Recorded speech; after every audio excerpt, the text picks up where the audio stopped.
A short forward should be able to do lots of all-round skills. They should contribute well to the team and the team statistics with both defensive or offensive rebounds, 2-point and 3-point shots, and have a high percentage of steals and blocks. So some factors that affect performance. So personal issues. So at home, if you're having problems like in your family, maybe your parents getting divorced or you've broken up with your girlfriend, then you might not be as motivated to play because you might be sad. Or if your home life's quite chaotic, you might miss trainings and therefore fall behind the rest of the team. Or you might just always be like thinking about other things, so you're not as concentrated on your game. Some people might struggle when they're on camera, so they might feel like there's more pressure on them, or they might try to play up to the camera and do more tricks or something and lose the ball or make a mistake. Um, so if you're being supported by a home or away crowd, that can affect performance because generally you'll have more support at your home crowd, so it might make you more motivated. Whereas away, you might be under more pressure because the other team is being supported more, or you might feel more pressure at home if, say, you're struggling and your home fans might be getting on your back if you're losing or not doing very well. Um, Another problem would be people watching on. So if maybe you had your mum and dad there, or any family member or friends, you might feel more pressure to do well. So this is called social inhibition or facilitation.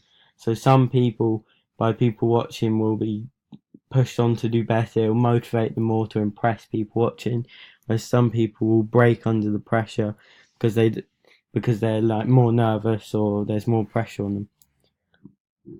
Fatigue. So generally, if you're tired, if you've played a lot of matches or trained too much, then you won't perform as well because you won't have as much concentration and you may not be at your sharpest. So opponents might nick in and get the basketball, or they might just dominate you physically, like running past you or be stronger than you. The time of day. So if it's an early game and you usually lie in, you might struggle to be awake, and therefore you might not be as sharp as you normally are, or as sharp as the opponents. Or for example, if the game's in the evening and you've worked all day or been really busy all day, then you might be quite tired during the game. And temperature. If it's really hot, then you might not perform as well because you get tired more easy, you sweat more, so you become more dehydrated. Or if it's really cold, you might not be able to grip the basketball properly, or it might just make you less motivated to play. Feedback. When giving feedback, you need to consider a number of things. Confidentiality, so if it's quite a personal thing or you don't want to embarrass someone in front of the group, then you need to think about whether you need to say it in front of the whole group or just to them. What language is most appropriate to use with your performer? So if depending on their age, can you swear?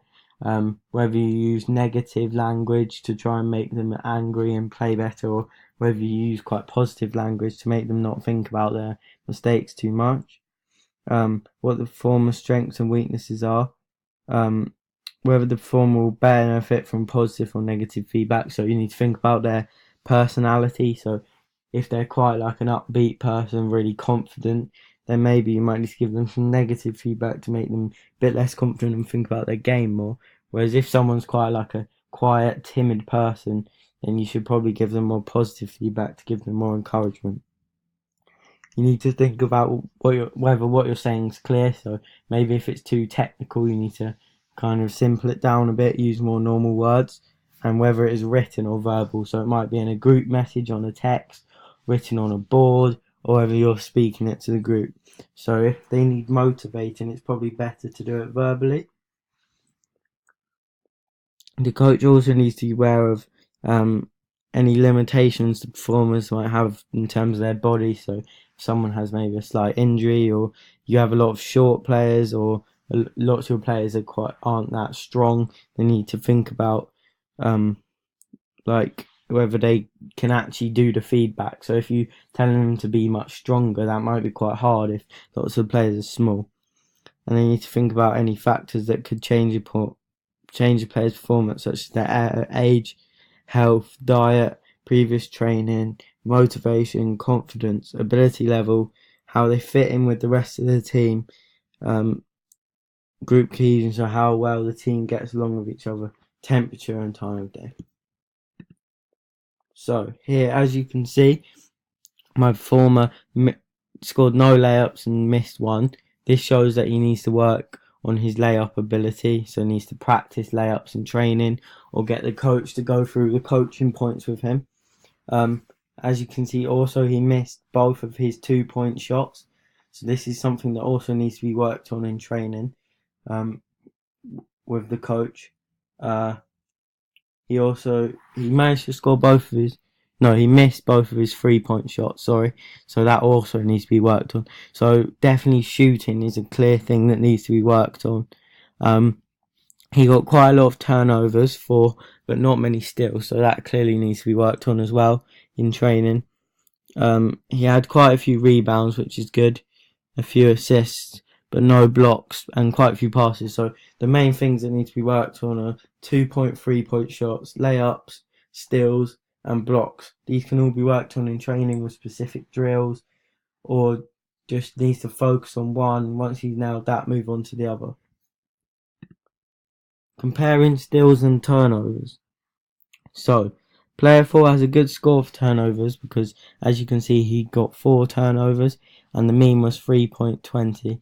So, this shows that he doesn't really need to work on this much more, but he could do more drills to improve his amount of turnovers to get to the best performers level or elite level. So, because at the moment he's just above the mean, but ideally you'd want him to be closer to the max score. However, he got no steals, which is below the mean of 1.70. So therefore, he needs to work on his steals hard in training and do drills that will help him to improve his ability in this skill. So he could ask the coach to do a session on steals, or just specifically we can work on coaching points.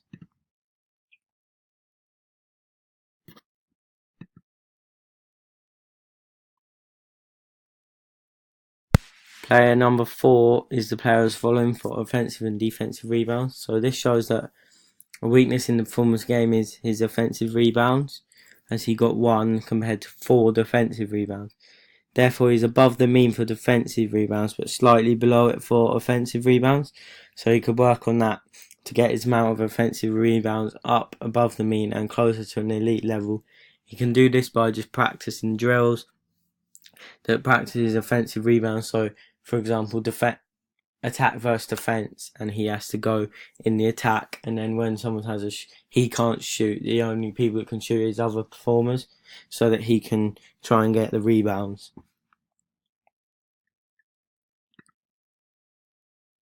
As you can see, the mean for offensive rebounds is 1.09, and he obviously got only 1, so he's just below the mean. Whereas, because the blue bar represents offensive rebounds and the red bar represents defensive rebounds, the mean for defensive rebounds were 2.09 and he got 4. So he's well above the mean, but the highest elite performer or max performer got 7. So he could try and do some drills to get a bit closer to that. Passes versus assists. Player 4 has a good score for both passes and assists, as obviously both his scores are above the mean. The blue bar is assists and the red bar is passes. So for passes he got 3 and the mean was for assists he got 3 and the mean was 1.64, and for passes he got 10 and the mean was 8.64. So he was above the mean in both areas, so he just needs to keep training and practicing drills to maintain that level and maybe get up a bit more to the max score for passes, which was 14. However, and the assist score was 4, so he's quite close to the elite score for assists, but a bit further away for passes, so he could do some drills to try and get a bit closer to that. Blocks versus fouls. In both blocks and fouls, player number 4 scored 0 for blocks and fouls. This shows that he definitely needs to work on his blocking skills. As I said, he got 0 and the mean is 0.09. the red bars blocks and the blue bars fouls. Therefore, but the context is that only 2 players scored 4 and 3, whereas no one else scored any. So it shows that it was quite difficult to get blocks. It's good that he got 0 fouls, as it shows he was playing fairly and not just recklessly flying into other performers. But he definitely needs to work on some blocking drills to get better at blocking, so he could set up in a pair or in just a defence first attack again, and just get his coach to give him some coaching points on how to block the ball. So this is a schematic. So as you can see, the positives from this schematic is that the player covered a lot of the core area in both the offensive and defensive areas, which is especially important for a small forward. And there's lots of forward and backward runs, which shows he's covering the whole position well. However, he could get more around the sides of the baskets at each end, so that the amount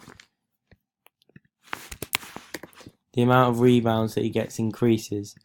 He's also spent quite a lot of time in the middle of the pitch, so he could try and push out a bit wider or further on to score more baskets or get more blocks closer to his own hoop. And also, if he goes wider, he might spread out the court a bit more. The box out rebound. So as you can see in the first image, this is the preparation stage. So the good coaching points that my former Riley here has got is that he has a good low ready body position with bent knees, which are wide. It creates a large base of support for him. And he's made contact with the performer behind him, so he knows where he is. So the performer behind is not going to slip round the side of him and nick in front and get the ball. However, his arms could be a bit wider out, as it is still could be. If the performer behind was aggressive, they could get round the performer, as his arms are quite narrow, so not really protecting the sides as much as he could. In the second phase, this is execution. As you can see, he has his hands spread round the ball, which gives him a better grip on the ball and makes it harder for the opponent to get in and knock the ball out of his hands. And his elbows are out to stop the opponent from getting in under his arms and stealing the ball. However, he does need to be slightly more aware of what's around him, as he's facing straight forward and he's not looking around to see where his teammates or opponents are. And also, legs could be a little bit wider or knees a little bit more bent, so that it's easier for him to swivel or turn when he lands. Finally, the third stage, recovery. So it's good because he's got a wide stance, and bent knees allow him to gain power easy and push off either side. And his hands again are spread around the ball well, and the ball's tight into his body to protect it from the opponent stealing it.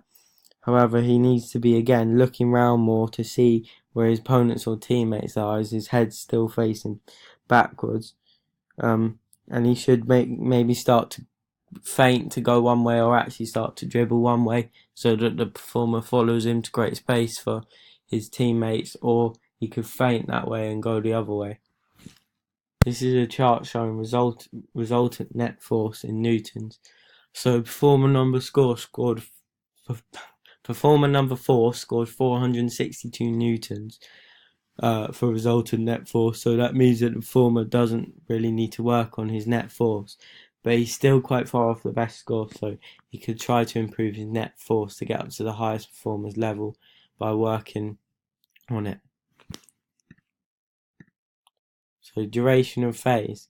The performer's duration of phase was 0.527 seconds, and therefore it was slightly below the mean, and therefore the performer could try to get a longer duration of phase, which will in turn cause other things to go up, say like resultant net force, and he could try to improve his net force to get above the mean and to the highest performer's level. Mean velocity. The performance score is above the mean and quite close to the best score for mean velocity. This shows that generally the former